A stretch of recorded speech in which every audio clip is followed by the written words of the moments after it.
Le tourisme n'est pas qu'une activité saisonnière dans Charlevoix. C'est un pilier économique, un moteur vital pour la région. Et cet été, une initiative originale vient enrichir l'offre déjà foisonnante. L'équipe derrière Cité Mémoire Charlevoix poursuit son travail de mise en valeur du patrimoine régional. Depuis quelques années, elle conçoit des expositions dispersées à travers le territoire, dans le but de raconter l'histoire locale autrement.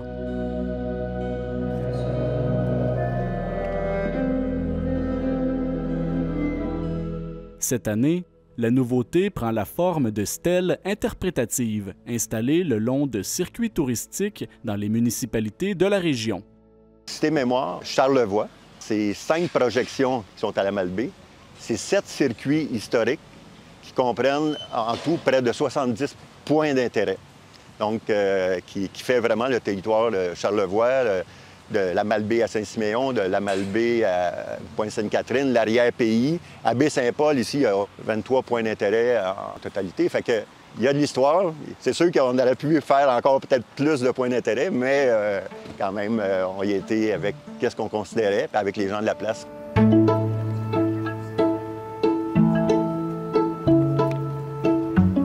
La phase 2 a été faite, dans le fond, sur un besoin d'améliorer la signalisation de Cité Mémoire Charlevoix.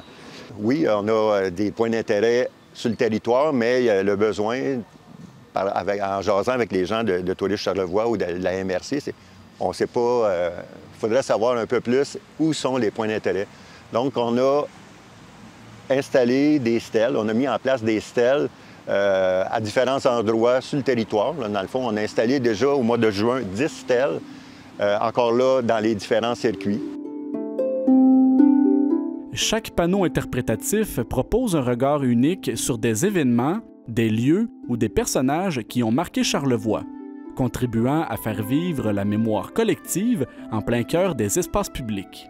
Sur chacune des stèles, vous avez le plan du circuit. Donc, c'est le circuit de Baie-Saint-Paul.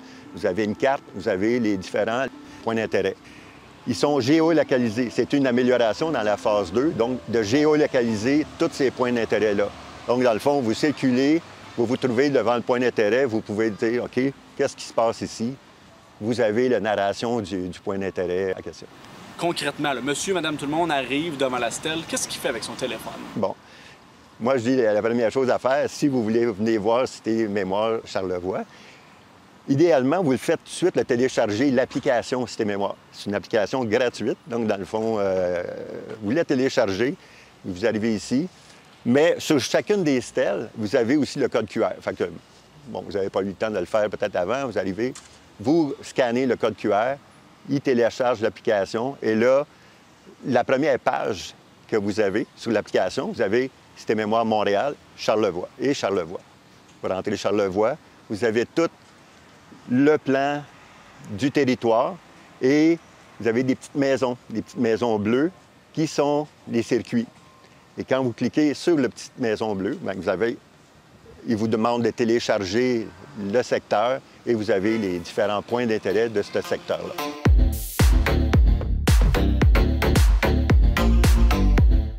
Le projet de Cité Mémoire Charlevoix est né d'une équipe qui avait déjà travaillé sur des œuvres de mise en valeur du patrimoine dans la métropole du Québec. Dans le fond, Cité Mémoire, ça a commencé avec Cité Mémoire Montréal, OK? Dans le cadre des fêtes qui a eu lieu là, à peu près une dizaine d'années. Donc, il y avait beaucoup de projections à Montréal même. Des projections sur des murs aveugles, donc qui racontent l'histoire de différents personnages, différents lieux, différents événements qui ont eu lieu. Et là, Cité Mémoire Charlevoix, c'est le premier projet Cité Mémoire à l'extérieur de la ville. L'objectif, c'est effectivement, c'est de faire connaître l'histoire, c'est de faire connaître le patrimoine. Les gens, des fois, on ne connaît pas nécessairement qu'est-ce qui s'est passé là, dans une ville, puis les personnages importants qui ont vécu. L'objectif, c'est de faire connaître ces gens-là. Vous êtes la source d'inspiration pour tant d'écrivaines. Les démarches de l'organisation se sont réalisées en collaboration avec des gens issus du milieu. Fait que moi, mon rôle était vraiment d'établir les contacts avec les gens, à savoir où est-ce qu'on peut installer une stèle, au niveau aussi esthétique. C'est sûr qu'ils ont choisi aussi la couleur de la stèle, qui est comme noir, bleu, blanc. Pour que ce soit quand même esthétique avec le décor, avec les bâtiments. Est-ce qu'on le met dans la nature? Est-ce qu'on le met sur de l'asphalte? Est-ce qu'on le met sur le béton? Est-ce qu'on le met à côté du bâtiment? Est-ce qu'on le met plus loin? Est-ce qu'on le met dans le parc et derrière? Fait que tout ça a été un choix qui a été fait avec chacun des endroits. Ça fait qu'on a Petite-Rivière Saint-François, on a l'île aux Coudes, on a ici à Baie-Saint-Paul, on en a 3. Il y en a 2 d'installés, puis il va y avoir une 3e phase d'installation. Fait que le but, c'est de les mettre aussi dans un endroit où est-ce que les touristes ont facilement accès à la stèle, où est-ce qu'il y a des gens qui passent. Fait que le but, c'est d'amener les touristes de l'extérieur à connaître la région, mais c'est aussi pour les gens qui y vivent. Fait, moi, personnellement, le fait d'écouter toutes ces histoires-là, on les lit dans les livres, on les apprend à l'école, mais le fait de les vivre dans la vie quotidienne de tous les jours, ça donne une nouvelle dimension, je trouve, puis ça permet de reconnaître davantage, de s'immerger dans notre histoire, tu sais.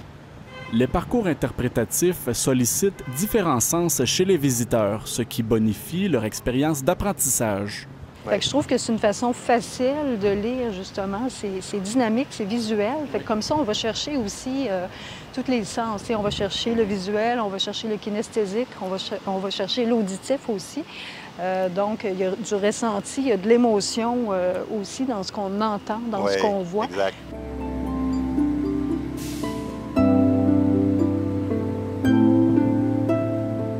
Plusieurs partenaires financiers ont contribué à mettre sur pied ces nouvelles installations. Le gouvernement du Québec, le ministère de la Culture a participé, il y a Développement économique Canada qui a participé aussi, Tourisme Québec, la MRC de Charlevoix-Est, la MRC de Charlevoix, Tourisme Charlevoix aussi, la ville de Malbaie a participé aussi.